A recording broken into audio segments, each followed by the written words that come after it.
Iyi ni Korali Ambassadors of Christ. Niwe murengezi ufite byose ububasha ntakimunanira. Korali Ikimenya bose gusumbya kure umuravumba, haba mu Rwanda ndetse no mu karere ka Afurika y'Iburasirazuba. Korali y'ibigwi n'amateka ahambaye. Korali yaciye impaka kuva mu myaka myinshi itambutse, n'ubu kandi bakiyoboye. Gusa uyu munsi siyo ngiye kuvugaho, ahubwo ngiye kuvuga ko umwe mu baririmbyi bayo bakomeye b'inkingi za mwamba muri yo, ariko kandi akaba umwe mu bamenyekanye cyane kurusha abandi muri iyo korali. Ni Sarah Sanyu. Ni umuririmbyi w'iyi korali, ariko kandi akaba n'umuhanzi cyangwa umuririmbyi uririmba ku giti cye kuva muri 2020. Uwera Sarah Sanyu, ijwi ryiza si ryo yingenga, kuko afite ijwi ryiza ryizihira abaryumva kandi rikaryohera amatwi. Mu ndirimbo ze yakoze ku giti cye harimo n'iyi.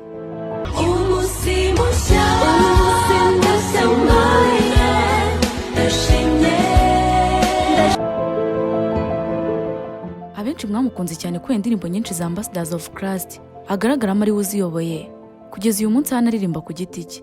Ariko se ni bangahe mufite byinshi mu muzeho byihariye biri inyuma y'umuziki?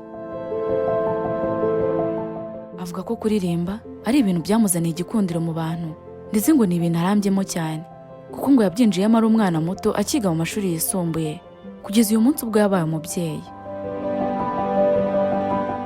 Uyu mugore rero yihariye uburanga bugaragarira buri wese, guseka neza, akarusha akagira utunogo ku matama cyangwa se fosete. Benshi banamukundira ubwitonzi n'umutima mwiza agira, ariko se mu by'ukuri Sarah Sanyu ni muntu ki? Nk'ibindi byamamare byose rero, uyu nawe yibasiwe n'abayutubazi benshi bibaza bati ko bavuga ngo yavukanye sida, nibyo cyangwa ni ukubeshya? Abantu batandukanye kandi iki kibazo bagihuriyeho, ndetse bamwe banabitonganiramo cyane. Bamwe bati ntabwo ari byo, ni ukubeshya, ntayarwaye. Abandi bati muri mwese ntawamupimye. Ariko se muri ibyo byose ukuri ni ukuhe? None se nawe waba warigeze wumva iby'izo nkuru zavugaga ko Sarah Sanyu yababana na virusi itera sida?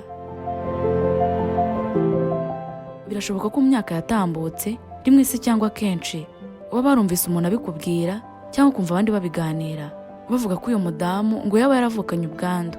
Niba warabyumvise se wabyumviye he, ubyumva nande? None si iyo nkuru yari ukuri koko cyangwa byari ibinyoma n'ibihuha bidafite aho bishingiye? Ariko se koko niba byari ibihuha byaturutse he? Reka tubyinjiremo turebe ukuri kwabyo, tunarebera hamwe amateka yose n'ubuzima uyu mudamu yanyuzemo kuva mu bwana bwe kugeza uyu munsi ubwo ari icyamamare muri gospel mu Rwanda. Reka twinjire mu isomero twegure inyandiko maze nkubwira akantu ku kandi kuri uwo mubyeyi w'igikundiro n'uburanga buhebuje.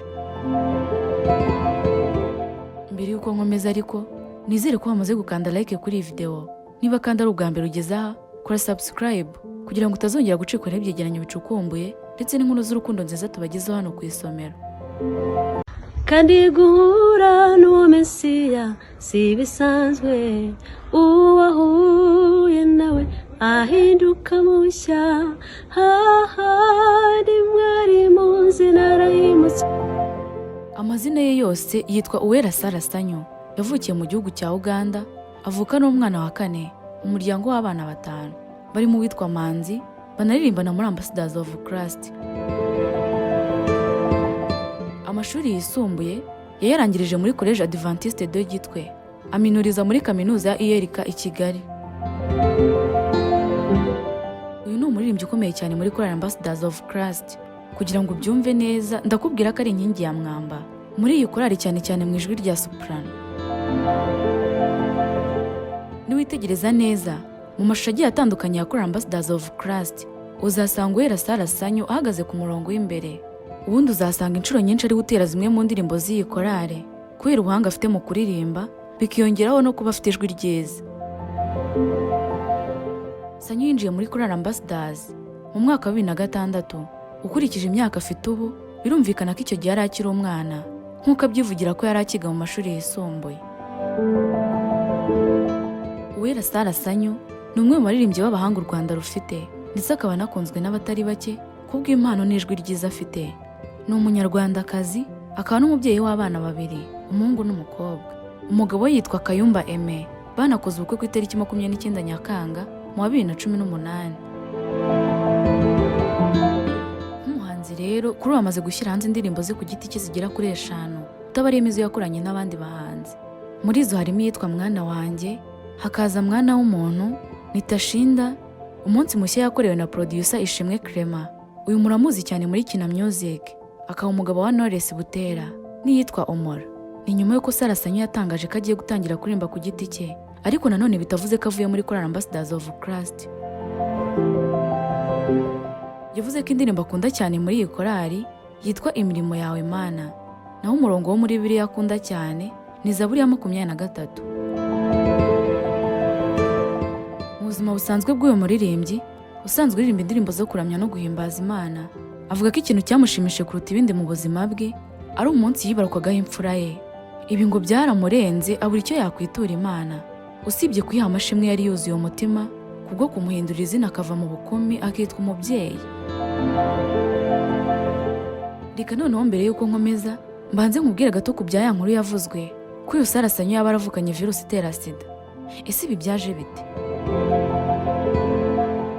Kuva yatangira kuririmba muri Choir Ambassadors of Christ, akajya agaragara ku murongo w'imbere ndetse akenshi akagira indirimbo zimwe na zimwe ayobora azantona, Sarah yatangiye kuba umusitari, abantu benshi baramumenya baranamukunda. Muri uko kwamamara rero nibwo mu myaka ya 2010 hadutse inkuru zavugaga ko uyu mukobwa wari ukiri muto muri icyo gihe yaba yaravukanye sida. Abantu barabiganiraga cyane muri salo cyangwa ku muhanda cyangwa ahandi hantu habaga hateraniye abantu barenze umwe. Iyo hajyagamo indirimbo ya Ambassadors cyangwa hakaba ikindi kintu cyose gituma haganirwa kuri iyi korali, cyabaga bigoye ko iyo ngingo yasozwa hatagize umuntu uvuga ko uyu Sarah Sanyu yaba arwaye sida. Ukajya kumva umuntu aravuze ngo disi kano gakobwa keza kavukanye sida. Sinshaka kwemeza ko abantu bose bumvise iyi nkuru, ariko nzi neza ko mu bakuri iki kiganiro bamwe muri mwe mwarabyumvise. Biranashoboka kuri no mu babiganiriyeho n'abandi cyangwa uri mu babiganirijwe. Niba nawe urimo ubwo uraza kutubwira muri comment. Ntabwo bizwi neza ayo makuru yaturutse n'uwo yazanye bwa mbere, ariko ikiriho cyo nuko iyo ari inkuru yakwiye igihugu cyose mu bice bitandukanye byacyo. Gusa iyi yari inkuru y'igihuha cyambaye ubusa, kuko nagerageje gushaka amakuru no gucukumbura ngo ndebe koko hari inkuru yanditswe mu binyamakuru, cyangwa ngo uyu Sarah Sanyu ubwe abe hari icyo yabivuzeho na kimwe, cyangwa se hari aho yabibajijweho ariko nta hamwe nabonye. Mu by'ukuri sinzi uwahimbye iki kinyoma, ariko kandi uburyo cyakwiye igihugu cyose nabyo biratangaje ndetse ni n'ibyo kwibazwaho, kuko urebye inkuru zose zamwanditseho cyangwa ibiganiro yatanze ku YouTube channel atandukanye, biragoye ko muri comment z'izo nkuru haburamo umuntu wavuze kuri uko kurwara sida kwamuvuzweho. Urugero nko ku itariki 11 z'ukwa gatanu 2018 ikinyamakuru inyarwanda.com cyanditse inkuru ifite umutwe ugira uti Sarah Sanyu Uwera ishyiga ry'inyuma muri Ambassadors of Christ agiye gukora ubukwe. Nk'uko byumva yari inkuru isanzwe yavugaga ko Sarah Sanyu agiye gukora ubukwe, ariko igitangaje uwitwa Gasongo yaje muri comment arandika ati uyu se bavugaga ko arwaye sida, baba babeshya kabisa. Na Knowless nuko bavugaga, keretse niba baba bashaka nabo baba barwaye. Icyo gihe nabwo byabaye urubanza muri comment, bamwe bati baramubeshyeraga, abandi batuvuze nabi, ubwo kandi rubura gica. Ibyo byose rero bisobanura uburyo iyi nkuru yasakaye hirya no hino mu gihugu, gusa nyine byaje kugaragara ko cyari igihuha kidafite aho gishingiye. Uwera Sarah Sanyu nta sida arwaye, ndetse n'umuntu wakwije icyo gihuha ntabwo yigeze amenyekana.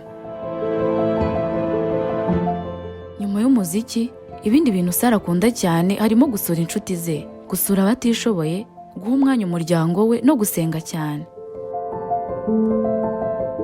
Iyo asobanura ibi, avuga ko iyo ataza gukora umurimo wo kuririmba, yari gukora ibikorwa by'urukundo birimo gufasha abakomerewe n'ubuzima n'ibindi byinshi. Ku bijyanye n'icyo kunywa, we ngo yikundira amazi, icyayi ndetse n'amata, naho kurya agakunda ibiryo bitarimo amavuta, ibyo twakita ibya Kinyarwanda, birimo imyumbati, ibijumba, amateke n'ibindi nk'ibyo. Iyo umubajije korali akunda, akubwira ko korali zose azikunda, ko ntayagira yihariye, ariko ngo mu bahanzi basanzwe uwo akunda ni Julian wo muri Uganda. Mu buzima busanzwe, nyuma yo kuririmba no gukorera Imana, Sarah Sanyu n'umukozi muri banki ya Goshen Finance PLC, naho ku by'idini ni umudivantiste w'umunsi wa karindwi usengera ku itorero rya Kibagabaga English Church ariko akaba ari umwizera wo ku itorero rya Remera. Kuririmba no gukorera Imana mu buryo ubwo ari bwo bwose ngo nibyo bintu akunda kandi yishimira gukora. Sarah Sanyu ni umumama uhorana akamwenyu ku maso n'inseko izira imbereka ku buryo ntatinya kuvuga ko yatwaye amarangamutima ya benshi b'igitsina gabo. Nk'uko bisanzwe twese turabizi ko umuntu agira ibimushimisha akagira n'ibimubabaza. Sarah Sanyu aganira n'igihe.com yatangaje ko igihe yababaye kuruta ibindi byose, igihe cyamushegeshe kandi atazibagirwa, ari umunsi yaburagaho ababyeyi be yakundaga cyane. Gusa nanone ngo ntiyakibagirwa ibyo Imana yamukoreye ubwo yakoraga impanuka yabaye kuri Ambassadors of Christ muri 2011 ubwo barimo bava kuririmba muri Tanzania. Ni igihe cyamushenguye umutima, ariko nanone agatanga amashimwe menshi ku Mana. Zimwe mu nzira z'umusaraba yanyuzemo harimo kuba yarabaye imfubyi akiri muto, ubuzima bwe bukaza gukomereza mu kigo kirera imfubyi. Ushobora gutekereza ko impano yo kuririmba ayikomora ku babyeyi be, ariko siko bimeze, kuko ababyeyi be batakundaga kuririmba, ahubwo ngo bakundaga gusenga cyane. Ibi bikaba byaraviriyemo umugisha mwinshi umwana wabo Uwera Sarah Sanyu. Avuga ko aho bari batuye kera habaga abazungu bakundaga kuririmba, bakaba ari nabo ngo bamufashe kuvumbura impano yari yifitemo yo kuririmba. Ngayo nguko rero, ngayo amateka y'ubuzima bwa Uwera Sarah Sanyu mwamenye cyane muri Ambassadors of Christ. Ese Uwera Sarah Sanyu uramwemera? Niba umwemera se umwemerera iki? Ngaho reka tuganire muri comment. Gitwa turi kumwe muri iki kiganiro, nitwa Aniki. Wakoze cyane kubana natwe, Imana ikurinde.